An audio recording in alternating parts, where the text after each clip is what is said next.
Christ came at the exact appointed time that God had set. Galatians 4:4 says, "But when the set time had fully come, God sent his Son." And I want you to think about this. I've thrown this question out before in previous sessions.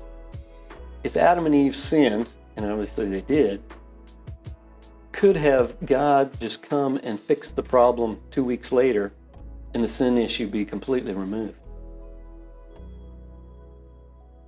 Theoretically, yes. But practically, no. God couldn't have come on that kind of time frame.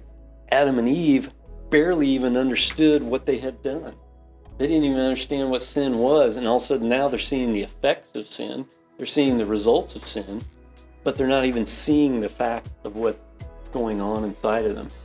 This is not something that's in the Bible, but it's actually one of the clearest explanations of the human status or the human situation is that when God created humanity, he knew they would sin, but they would not see their sin. And when they sin, what is there but death? And if you've ever heard the saying, the wages of sin is death, it's actually the very next part of that verse. It's not actually in the Bible. It's actually taken right out of the book of Enoch. Paul is actually quoting the book of Enoch when he says the wages of sin is death. So what had to happen is, first 1,656 years, we saw what life was like without a government. It was complete anarchy. People were killing each other. Violence was the norm.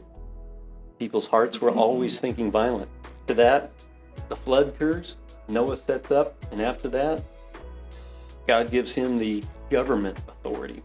He says, you now basically can kill the murderer.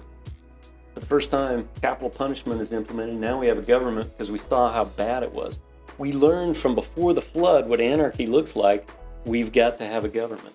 That governmental authority, it says in Romans 13:1, is still in effect today. Matter of fact, we're going to find out that Jesus himself was submitted to government authority. And that Roman government that was so pagan and so heathen, he was actually submitted to it because he looked at Pilate and he said, you would have no power or no authority over me if it wasn't from above. But he still was submitted to that authority. He was not in rebellion at all. So he came at the exact specific time. The law had to come first.